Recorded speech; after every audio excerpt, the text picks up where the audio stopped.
Hello everyone, welcome back to O2IS Academy YouTube channel. So here we are in our Polity Bytes series जिसमें हम कर रहे थे अभी तक DPSP. So this will be the last lecture for our DPSP section and topic. तो इस particular lecture की पीडीएफ डाउनलोड करने के लिए आप हमारा टेलीग्राम चैनल O2IS अकेडमी का आप फॉलो कर सकते हैं. प्लस आप हमारी O2IS अकेडमी की ऐप डाउनलोड कर सकते हैं जिसमें आपको इन पर्टिकुलर पॉलिटी बाइट सीरीज़ के लेक्चर्स की पीडीएफ मिलेगी. प्लस बाकी सब्जेक्ट्स को लेके जो बाकी स्टाफ कंडक्ट करता है, geography and all general studies के सब्जेक्ट को लेके आपको बहुत सारा स्टडी मटेरियल फ्री मिलेगा. तो आप ज़रूर उसको डाउनलोड कीजिए and that will help in your preparation. So कल जब हमने इस पर्टिकुलर लेक्चर को किया था, डीपीएसपीज हमने स्टार्ट किए थे, उसमें हमने देखा था 3 आइडियोलॉजीज के ऊपर principles, that is Gandhian, liberal and socialism. I just hope कि आपको वो समझ आ चुका होगा एंड आपको आपने उस पर्टिकुलर चीज़ को रिवाइज भी किया होगा. ठीक है. सो कल मैंने जब हम उन आर्टिकल्स को हम कंप्लीट कर रहे थे, जैसे कि अब हमारा वो पूरा टॉपिक कंप्लीट हो चुका है, हमने सारे आर्टिकल्स पढ़ लिए हैं. सो नाउ हमने उसमें देखा था कि कुछ पर्टिकुलर आर्टिकल्स हैं जो अमेंडमेंट्स के साथ ऐड हुए हैं. तो सबसे पहले अब हम आज के लेक्चर में करेंगे वही सारी अमेंडमेंट्स जो उन पर्टिकुलर आर्टिकल्स के साथ थी. तो the first amendment was 42nd constitutional amendment थी 1976 में, जिसने 39th ए जो है वो पर्टिकुलरली ऐड किया था, जिसमें था free legal aid to the poor. Next was 43 A जो था participation of workers in management of the industries. And next was 48 A to protect and improve the environment. देखिए, ये मैंने आपको ये वाला सेक्शन इसलिए अलग से कराया है, इसलिए इसमें अलग से इंक्लूड किया है, बिकॉज जब आप एक ही जगह पे ये चीज़ देखेंगे, बिकॉज कभी कभी क्या होता है आर्टिकल्स आपको पता है बट कौन सी अमेंडमेंट के अंडर कौन सा आर्टिकल है, बिकॉज किसी एक अमेंडमेंट में एक ही चीज़ ऐड हुई है. जैसे 97th अमेंडमेंट जब की बात आएगी तो हम ठीक है, उसमें हमें पता है कि सिर्फ कोऑपरेटिव सोसाइटीज़ वाला पार्ट ऐड हुआ है. बट अब जैसे हम 42nd कॉन्स्टिट्यूशनल अमेंडमेंट देख रहे हैं तो तीन नए आर्टिकल्स हैं जो इसमें इंक्लूडेड हैं. That is article 39A, 43A and 48A. तो ये आपको ध्यान में रखना है. प्रोविजंस तो आई थिंक आपको ये देख के भी समझ में आ गए होंगे कि कौन कौन से क्या प्रोविजंस हैं, बट मेन इज दिस, ये वाली अमेंडमेंट और कौन से आर्टिकल्स हैं ये आपको ध्यान में होने चाहिए. सो 42nd कॉन्स्टिट्यूशनल अमेंडमेंट कब आई थी? 1976 में. देखिए, मैं आपको बार बार एक ही चीज़ बोल रही हूँ कि इन अमेंडमेंट्स को या जो हम केसेस डिस्कस करते हैं उनको आप अपने नोट्स में अभी से डालना शुरू कर दीजिए, ताकि जब बात आए फाइनल में, जब आपके नोट्स रेडी हो तो 42nd कॉन्स्टिट्यूशनल अमेंडमेंट में क्या यही 3 चीज़ें ऐड हुई थी? नहीं, बहुत सारी चीज़ें ऐड हुई हैं. तो आपके पास वो पूरे पॉइंटर्स तैयार हों कि हाँ ये सारी चीज़ें 42 में है, ये 44 में. जब केसेस की बात आएगी, जैसे हम बोल रहे हैं केशवानंदा भारती केस जब हम पढ़ते हैं तो उसमें क्या एक ही सेक्शन को कॉन्स्टिट्यूशन में वो किया गया था? नहीं, उसने बहुत सारे सेक्शंस में चेंजेस लाए थे. तो अगर आप अभी टॉपिक वाइज इंक्लूड करते जाएंगे तो वो फाइनल में आपके पास फुल फ्लेज्ड एक नोट तैयार हो जाएगा. So that's all about 42nd constitutional amendment. Next is 44th constitutional amendment, जिसने आर्टिकल जो हमने 38 पढ़ा था उसमें हमने 2 क्लॉजेस पढ़े थे. जब हम आर्टिकल 38 की बात कर रहे थे तब मैंने आपको बोला था या तो वेलफेयर के लिए वो काम करता है, और वेलफेयर कैसे अचीव होगा? इनइक्वालिटीज से. तो ये जो इनइक्वालिटीज़ का कंसेप्ट है वो लेकर आया था 44th कॉन्स्टिट्यूशनल अमेंडमेंट. ठीक है.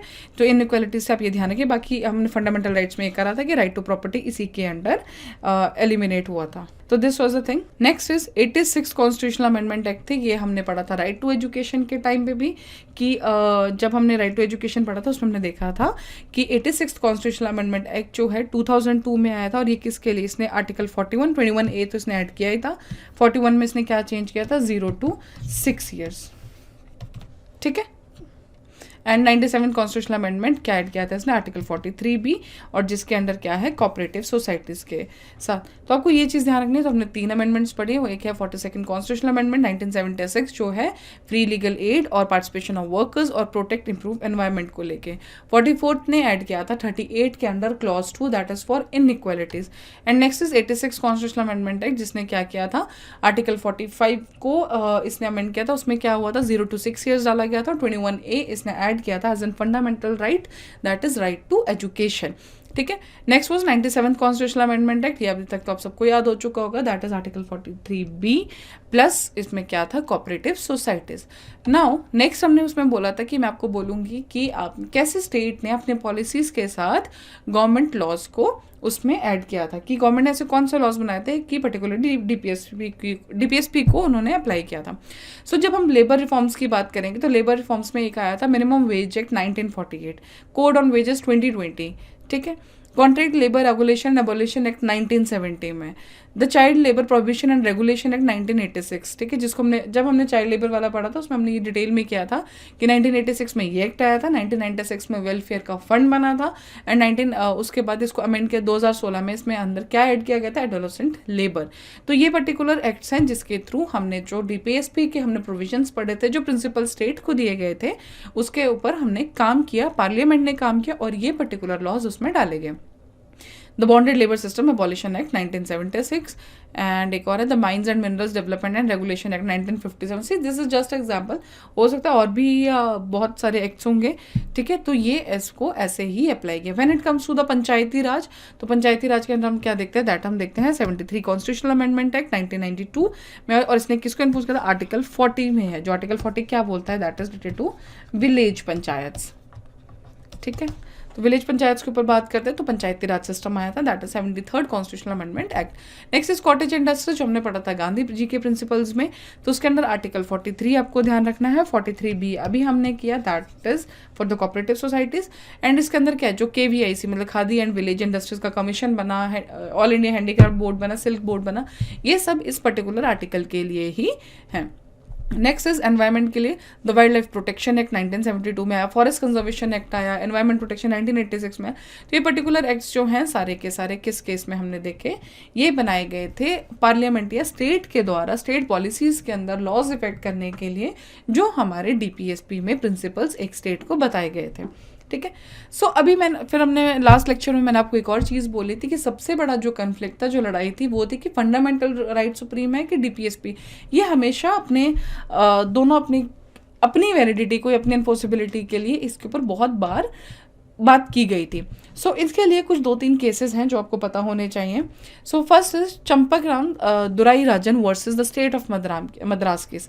1951 में ये केस हुआ था और इसमें ये बोला गया था कि फंडामेंटल राइट जो है वो प्रिवेल करेगा, मतलब इन सिंपल वर्ड्स वो सुप्रीम है, और जो डायरेक्टिव प्रिंसिपल्स हैं ये फंडामेंटल राइट्स के अंदर आएंगे, वो सब्सिडरी हैं किसके, फंडामेंटल राइट्स के, ठीक है, डीपीएसपी। तो इस पर्टिकुलर केस में ये बोला गया था। Next was related to it is held that the fundamental rights could be amended by the parliament by enacting constitutional amendment acts, ठीक है। तो इसमें 2 चीजें आपको ध्यान रखनी है इस पर्टिकुलर केस में। एक तो केस में ये था कि डीपीएसपी सब्सिडरी होंगे फंडामेंटल राइट्स के, प्लस पार्लियामेंट फंडामेंटल राइट्स को भी अमेंड कर सकती है। Next is Golaknath versus the state of Punjab, जो 1967 में हुआ था। इनमें बोला था कि fundamental rights could not be amended by the parliament even for the implementation of the directive principles. इसमें डायरेक्टली ही मना कर दिया गया था कि फंडामेंटल राइट्स को अमेंड नहीं किया जाएगा, ना किसी भी केस में अगर आपको डीपीएसपी भी अप्लाई करने होंगे तो भी आप फंडामेंटल राइट्स को नहीं डाल सकते हैं। उसके बाद हमारा सबसे इंपॉर्टेंट केस जो बहुत ही ज़्यादा इंपॉर्टेंट है, that is Kesavananda Bharati versus state of Kerala case, जो हुआ 1973 में। इसमें बोला कि जो पार्लियामेंट है वो पर्टिकुलरली कॉन्स्टिट्यूशन को अमेंड कर सकता है, फंडामेंटल राइट्स को भी अमेंड कर सकता है। ये हमने फंडामेंटल राइट्स चैप्टर में भी देखा था, लेकिन जो इसके पीछे इंपॉर्टेंस है that is basic feature of constitution को आप ध्यान रखेंगे, ठीक है। जो बेसिक फीचर ऑफ कॉन्स्टिट्यूशन है वो नहीं खराब होना चाहिए, उसको ध्यान में रखते हुए आप पर्टिकुलर आर्टिकल्स को, पर्टिकुलर कॉन्स्टिट्यूशन को आप अमेंड कर सकते हैं, जिसमें फंडामेंटल राइट को भी अमेंड कर सकते हैं। Next is Minerva mills versus the union of India. इस केस में भी यही था, ठीक है, कि बेसिक स्ट्रक्चर को आपने कहा, supreme court righted that parliament can amend any part of the constitution but it can not change the basic structure of the constitution. तो ये पर्टिकुलर लेक्चर में यही 2 चीज़ें मेन मुझे आपको बतानी थी, that was related to the constitutional amendment वाला पार्ट, प्लस हमको इसमें डालना था जो मिनर्वा मिल्स, ये जो केसेस थे। ये केसेस किस लिए इंपॉर्टेंट है, अगर अभी आप डीपीएसपी के साथ इन केसेस को कर लेंगे तो जब आप मेंस के आंसर राइटिंग करेंगे, बिकॉज अभी भी आपको mains answer writing should be your daily practice, ठीक है, ठीक है। तो जब आप करेंगे तो ये पर्टिकुलर केसेस आप डाल सकते हैं, एंड इसके साथ you will know the flow of the things कि कैसे कैसे चीज़ें की गई थी, ठीक है। So that's all about this cases. तो पहला केस जो हमने किया था चंपाग्राम दुराईराजन केस, जिसमें बोला गया था कि फंडामेंटल राइट सुप्रीम है, डीपीएसपीज उसके अंडर आएंगे, बट ऐसा कुछ भी नहीं है, ना कोई किसी के सुप्रीम है, ना कोई किसी के नीचे है, ठीक है। नाउ पार्लियामेंट को पावर दी गई थी अमेंडमेंट का। Then next was Golaknath versus state of Punjab. इसमें बोला था कि आप फंडामेंटल राइट्स को किसी भी केस में अमेंड नहीं कर सकते हैं।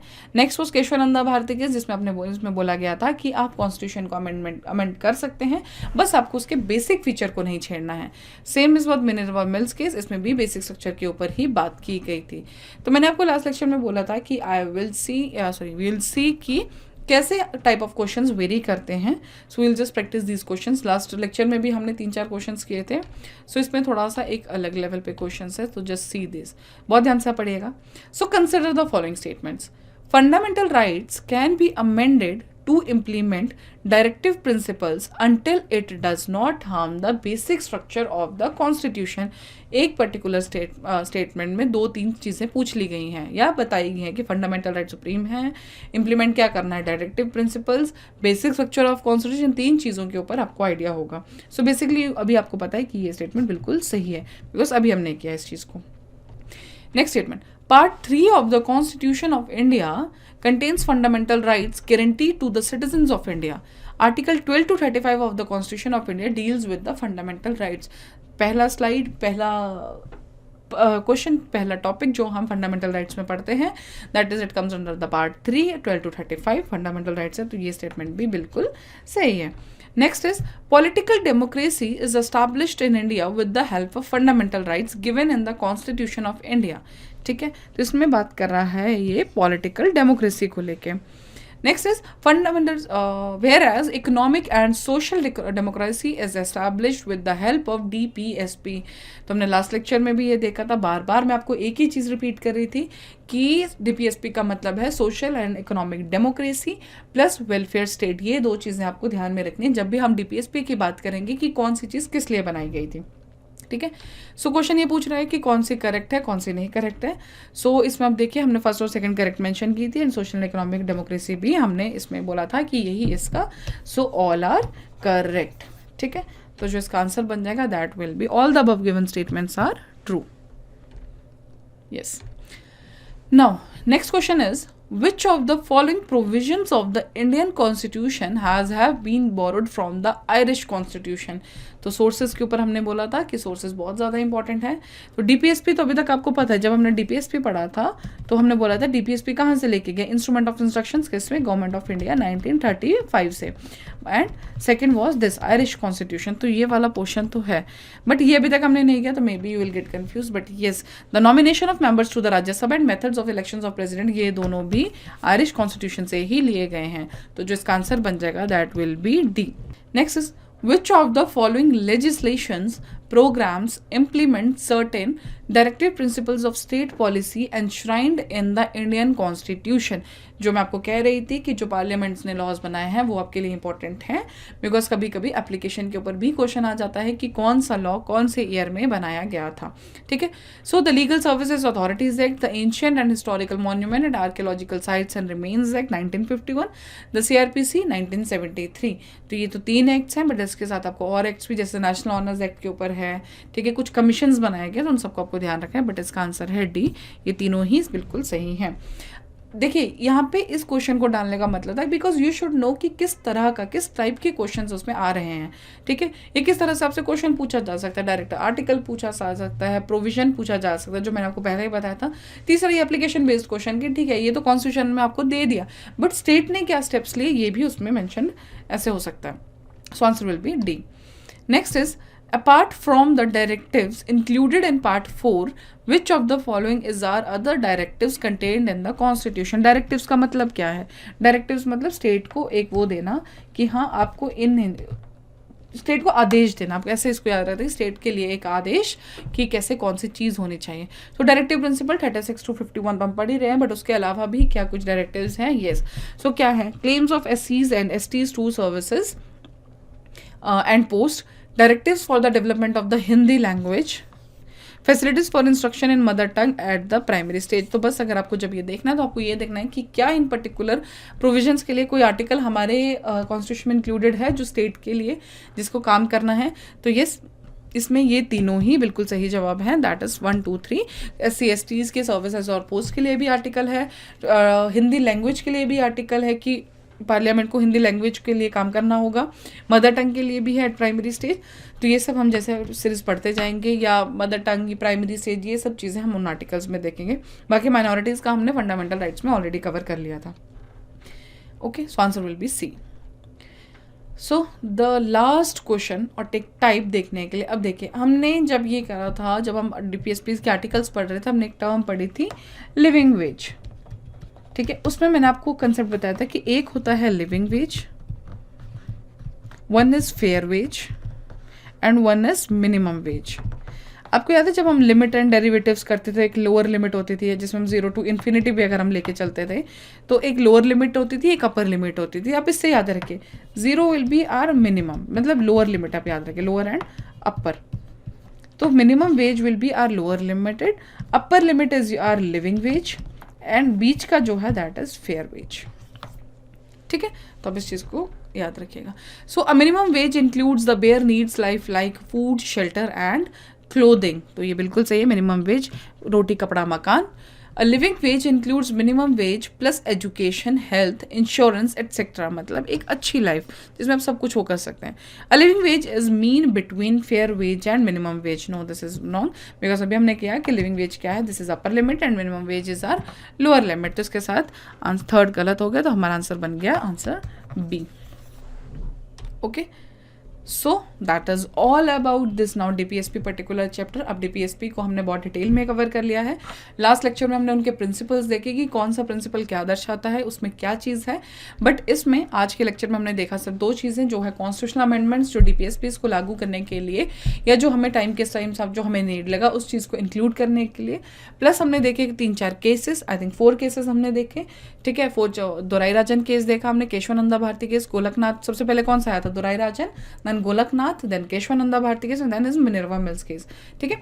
तो इन केसेस को हमने देखा कौन सा किस में सुप्रीम हुआ, बट फाइनल हमको वर्डिक्ट याद है जिसमें हमने क्या किया था कि हम अमेंड कर सकते हैं, फंडामेंटल राइट्स को भी अमेंड कर सकते हैं, DPSP को अप्लाई करने के लिए भी हम फंडामेंटल राइट्स को अमेंड कर सकते हैं।